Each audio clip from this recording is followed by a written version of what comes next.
O mês de maio se iniciou olhando muito mais o cenário externo, com preocupações que acabaram sendo dissipadas ali no final de abril, principalmente com a Europa. O grande receio que criava, digamos assim, uma volatilidade e tensões era em relação às eleições na França. Preocupações em relação a uma extrema esquerda e até mesmo a candidata de extrema direita, que está no segundo turno, de uma vitória e a saída, a ruptura com a zona do euro. E agora, com um segundo turno entre o Macron, que é o candidato de centro-direita, e a Le Pen, candidata de extrema-direita, digamos assim, reduz-se os riscos, o receio, digamos assim, com a saída da zona do euro. Por quê? Porque o candidato de centro-direita, ele tem mais intenções de voto, ali na casa de mais de 60%, e a discussão é manutenção na zona do euro, não criação, a volta, por exemplo, da moeda do franco em relação ao euro. Então não tem uma ruptura em relação a isso, até pelas ideias da Le Pen, que eram até de reduzir a idade mínima de aposentadoria, chegava a ser um absurdo. Então, digamos, Europa acabou se acalmando.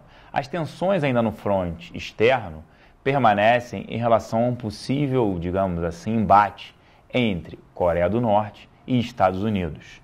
A princípio, não acreditamos que chegue a ter um embate, digamos assim, ou uma guerra. A gente não acredita numa solução, digamos assim, pacífica, com interferência até mesmo da China. Não é bom para ninguém. Isso gera volatilidade, um risco excessivo e ninguém gosta, obviamente, de uma guerra. Fora que se ocorresse uma guerra, o risco sim era de elevação do dólar, a busca por ativos, digamos assim, com menor risco. O ouro também, mas não é o nosso cenário atualmente. No cenário doméstico, a grande discussão ainda é a aprovação da reforma trabalhista e também o andamento do processo para aprovação da reforma da Previdência.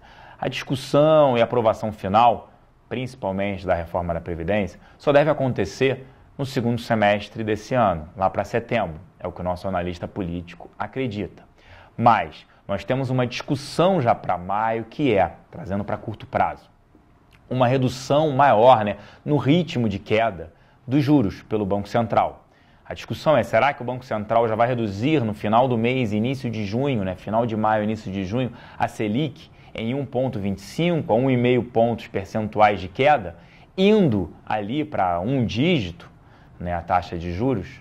Essa vai ser a grande discussão aí no mês. A gente acredita sim que o Banco Central pode reduzir, pode acelerar, digamos assim, a queda, o ritmo de queda de juros de 1 ponto percentual para pelo menos 1,25, o que ajuda principalmente a custo de captação das empresas, reduz-se isso, atrai investimentos estrangeiros e a gente tem uma inflação extremamente controlada, com queda de juros e também um governo que vem fazendo aí licitações de concessões, que ocorreram licitações de linhas de transmissão, tem também os aeroportos, 4 aeroportos foram licitados. Agora na pauta nós temos as licitações no pré-sal, ou seja, de petróleo, que deve atrair ali quase 30 bilhões de reais só das concessões, fora os investimentos que somam 140 bilhões de reais.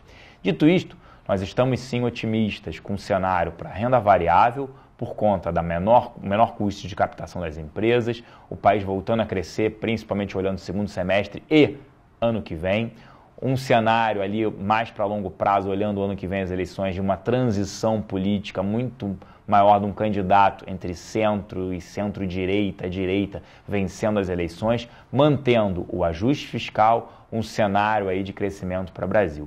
Fora que quando a gente compara o Brasil em relação a outros países emergentes, a gente está numa situação melhor, com queda de juros e uma inflação extremamente controlada. Então, a gente tem sim um cenário saudável para o Brasil, com investimentos, e aí esse cenário extremamente propício para isso, aproveitem o momento para investir.